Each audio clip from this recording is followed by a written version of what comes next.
क्योंकि जीवों के ऊपर भी दया की जाती है। एक पटाखा फोड़ेंगे आप तो चिड़िया अपने घोंसले में बैठी तो घबरा करके गिर जाएगी नीचे, या वहीं घबरा के उसका हार्ट अटैक आ जाएगा, मर जाएगी वो। आपके यहाँ बंदर घूम रहा हो, जरा एक पटाखा फोड़िए, बंदर डर के मारे भाग जाता है। आप अपना त्योहार मना रहे हैं या जीवों के ऊपर अत्याचार कर रहे हैं? क्या कर रहे हैं बताइए? अत्याचार ही कर रहे हैं ना।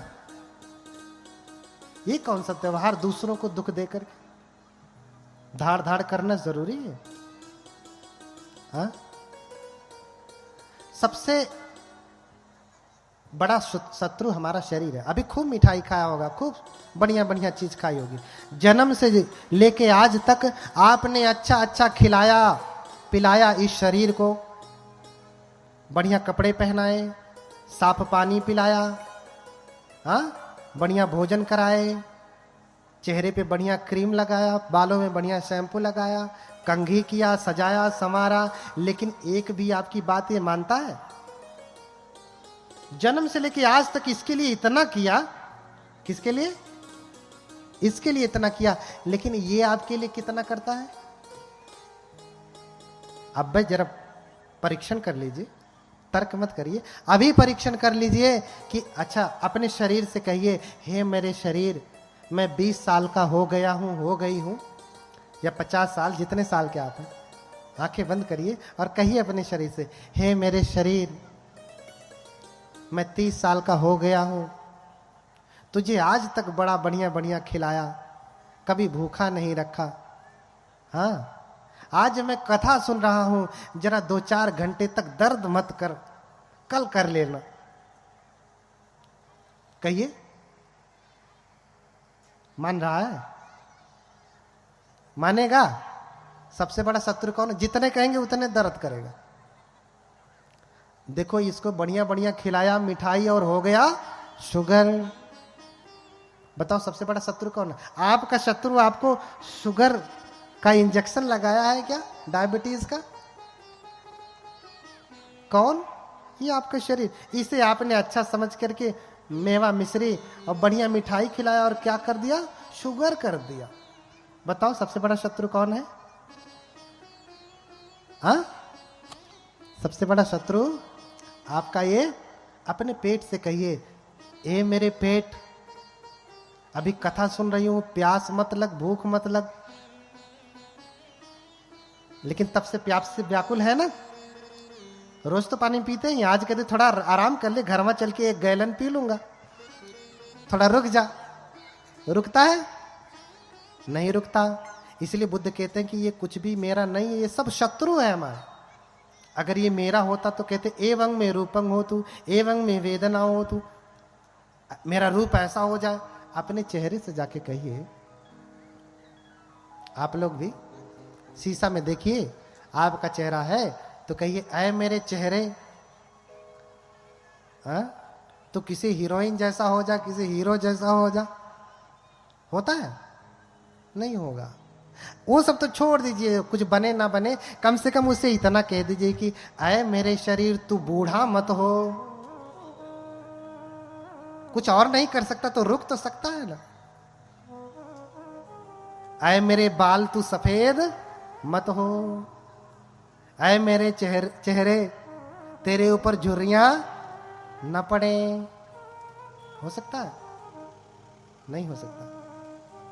इसीलिए भगवान बुद्ध की शिक्षा बहुत आवश्यक है। अनित्य भाव को जानेंगे तभी आप सद्धर्म में लगेंगे, क्योंकि सब अनित्य, सब बदलेगा, हम कुछ नहीं कर सकते।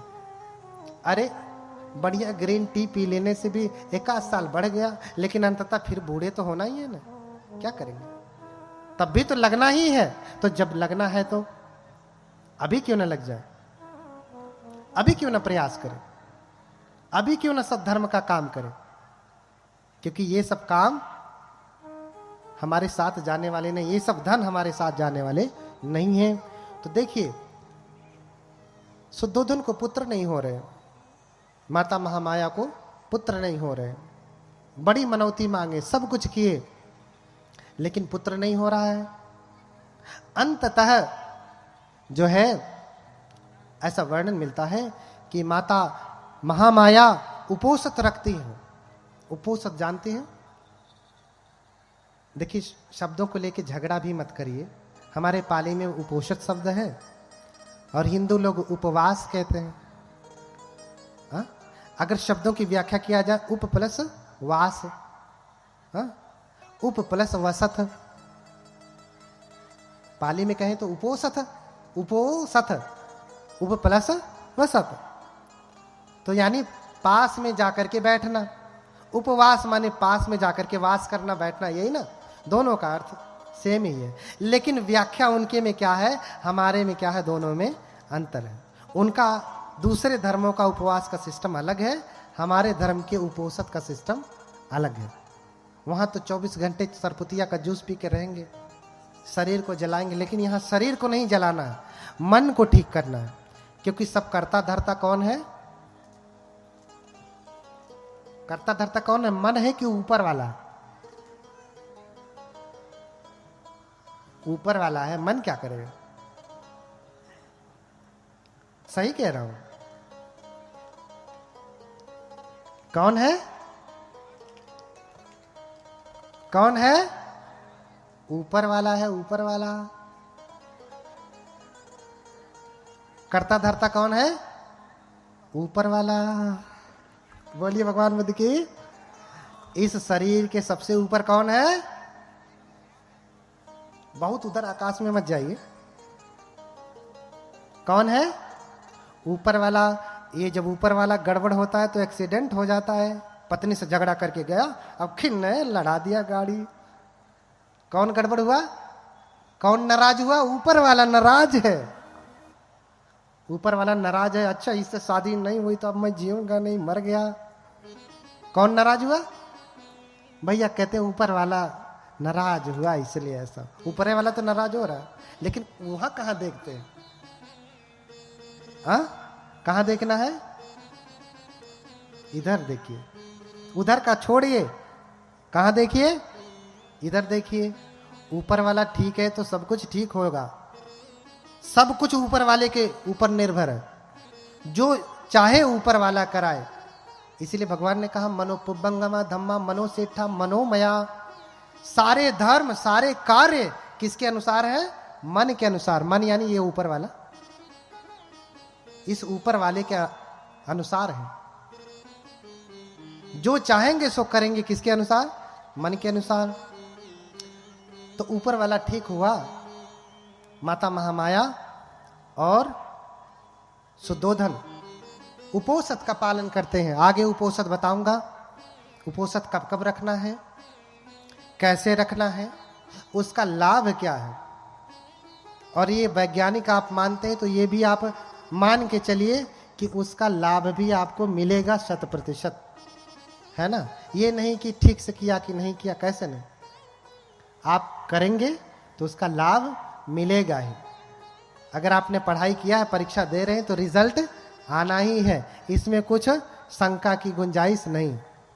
करेंगे तो होना ही है, फल मिलेगा।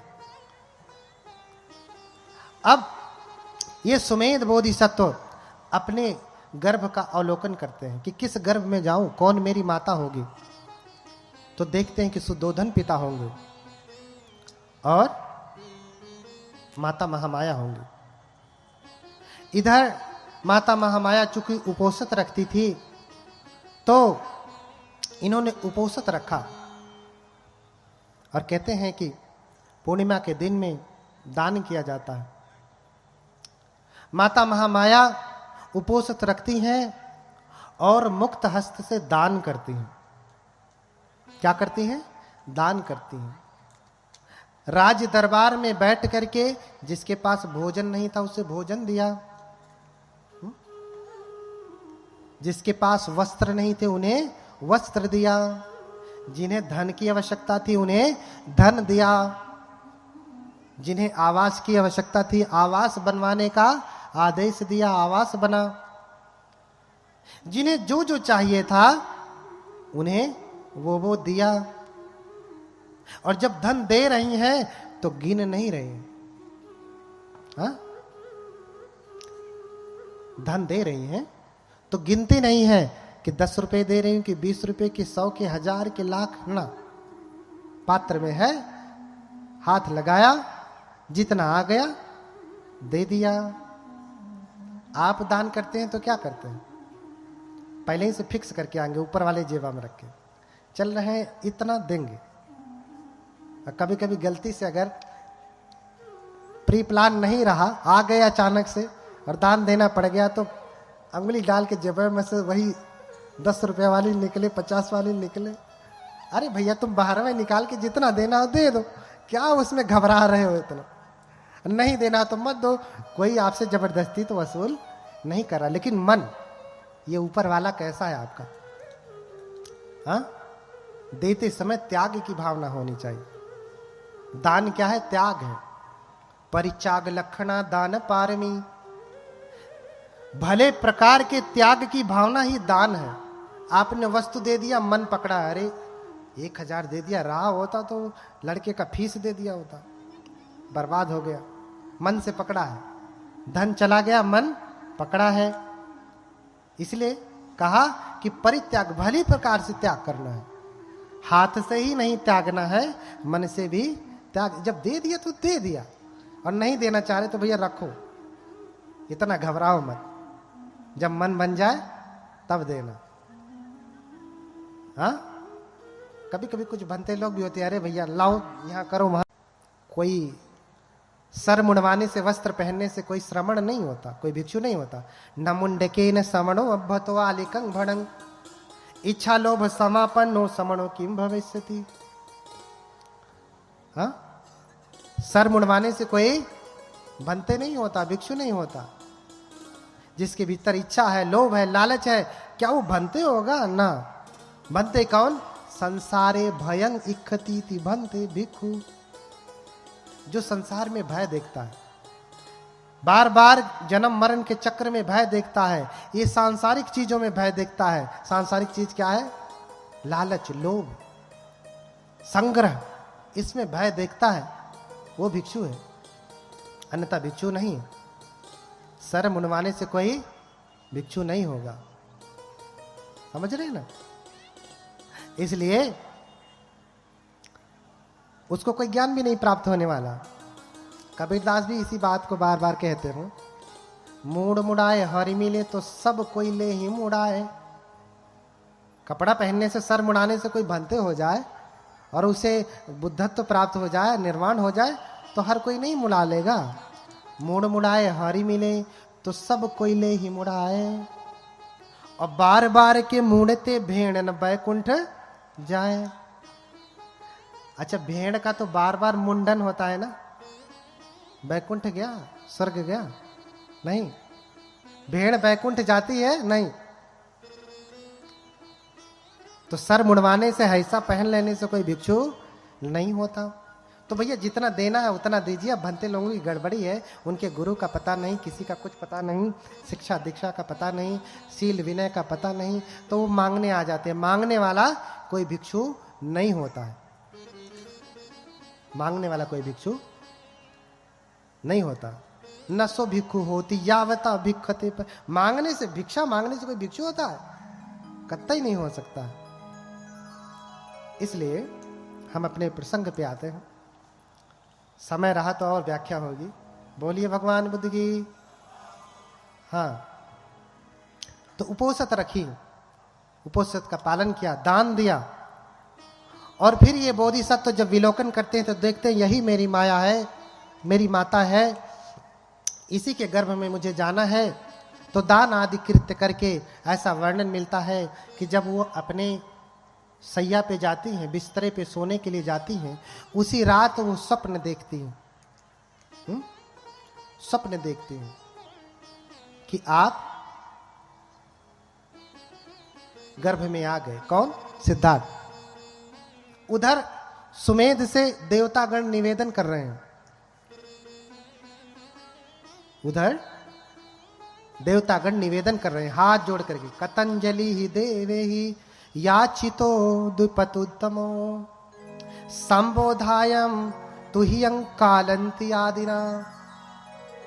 हाथ जोड़ करके निवेदन करते हैं कि हे देव, आपके बुद्धत्व का समय आ गया, अर्थात आप जन्म ग्रहण करें। थोड़ा सा ईको कम कर दो, इसका ईको थोड़ा कम, आवाज साफ नहीं आ रही।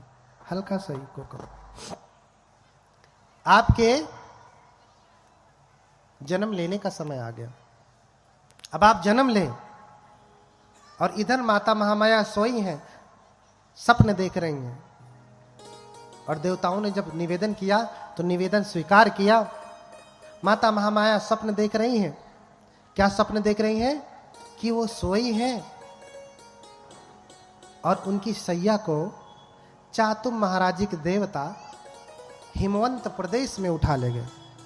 अब स्वयं भगवान बुद्ध और उनका धम्म आप पढ़िए, बाबा साहब द्वारा लिखित।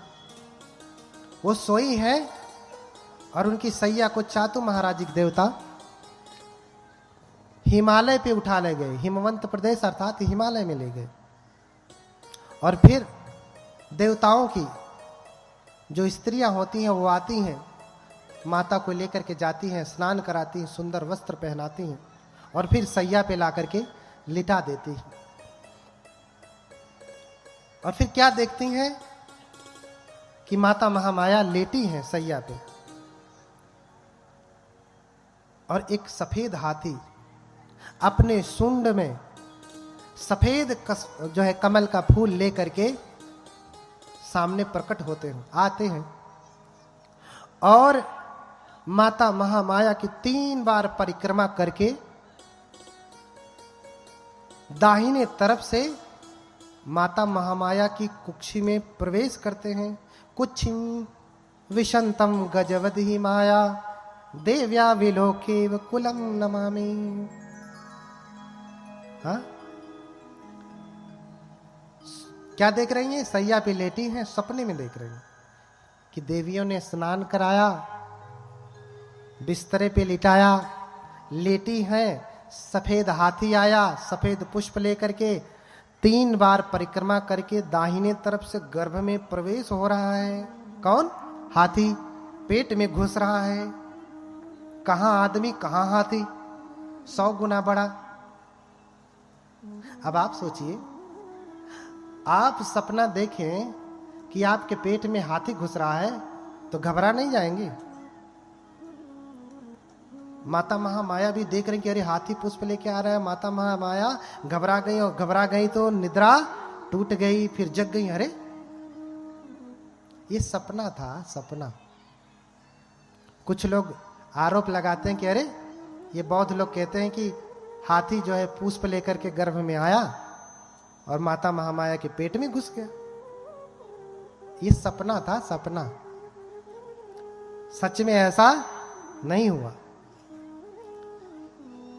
जैसे ही हाथी घुसता है निद्रा खुल जाती है और फिर उठ करके घबरा जाती हैं, पसीने पसीने हो जाती हैं।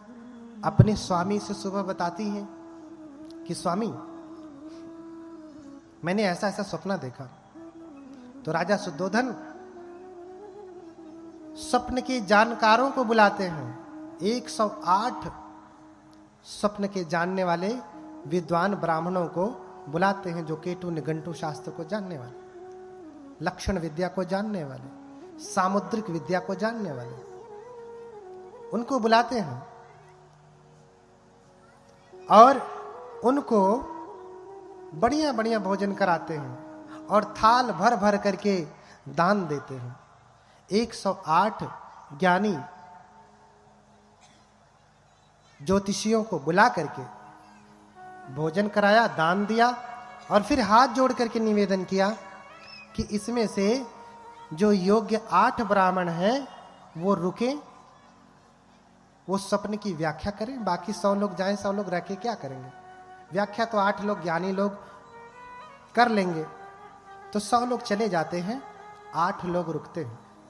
तो उसमें उन 8 नामों में रामो धजो लखनो चापिमंती भोजो कौंडन्यो भोजो सुयामो सुदत्तो, ये कौन थे? एते 8 अहेशु ब्राह्मणा। उस समय यही 8 ज्योतिष को जानने वाले ब्राह्मण थे जो स्वप्न की व्याख्या कर सकते थे। रामो धजो लखन मंती कौंडन्य भोज सुयाम सुदत्त, ये 8 ब्राह्मण। और इन सब में सबसे छोटे हैं कौंडिन्य। कौंडिन्य कौंडिन्य सबसे छोटे हैं। सभी ब्राह्मणों ने, 7 ब्राह्मणों ने हाथ उठा करके कहा कि इनके जीवन में 2 घटनाएं हो सकती, दोनों में से एक होंगी। राजा भवि चक्रवर्ती बुद्धो अथ लोकोत्तमः।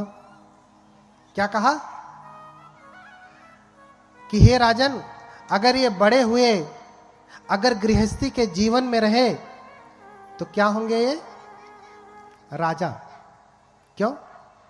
क्योंकि आपकी मां जो है पत्नी ने जो स्वप्न देखा है वो बेटे के जन्म का स्वप्न है, अर्थात आपकी माता गर्भवती हो चुकी हैं। क्या हो चुकी हैं? गर्भवती हो चुकी हैं।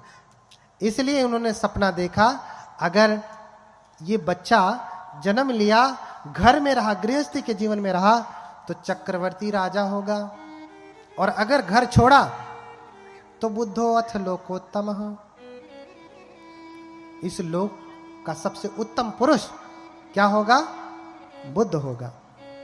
या तो बुद्ध या फिर चक्रवर्ती राजा, दोनों में से एक ही हो सकते हैं, दूसरे नहीं। नाखो राजा द्वे वे गतियों, 2 गति नहीं है, एक ही गति, या तो राजा या फिर बुद्ध। ये 2 बातें कहते हैं। लेकिन कौंडिन्य जो सबसे छोटे हैं वो कहते हैं कि राजन, मैं 2 बातें नहीं कहूंगा, एक ही बातें कहूंगा। क्यों? क्योंकि आपने कभी कभी देखा होगा भगवान बुद्ध को यहां पे बिंदी बना देते हैं ना, बिंदी। अगर आपने श्रीलंकन मूर्ति देखा होगा, प्रतिमा देखा होगा, श्रीलंकन बुद्ध, तो वहां ऐसे घुमा करके ऐसे ओडिमा रहती है ना, आपने देखा होगा ऐसे घुमा करके। उसको क्या कहते हैं? आपने देखा है? क्या कहते हैं उसको? किसी को पता है? नहीं, बस हम कहते हैं बिंदी लगी है, टीका लगा है।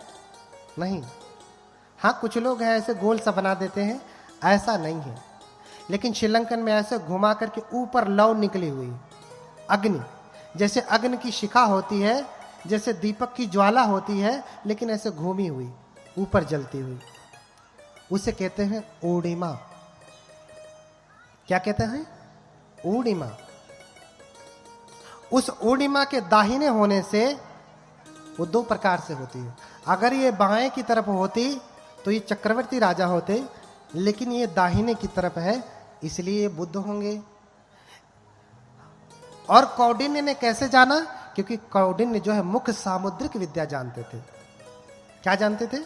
मुख्य सामुद्रिक विद्या में पारंगत थे, अर्थात मुख के लक्षण को देख करके बता सकते हैं आपका भविष्य, आप क्या होंगे, कौन से स्वभाव के हैं, अच्छे हैं, बुरे हैं, गुस्सैल हैं, है ना, लालची हैं, दानी हैं, सब बता देंगे। उसे मुख्य सामुद्रिक विद्या कहते हैं।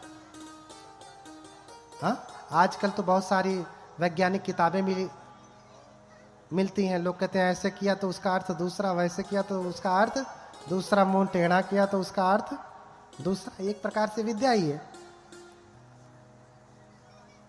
लेकिन बाकी के 8 जो ज्ञानी थे, ये 7 ज्ञानी ये समझ नहीं पाए, सिर्फ कौंडिन्य ही समझते हैं।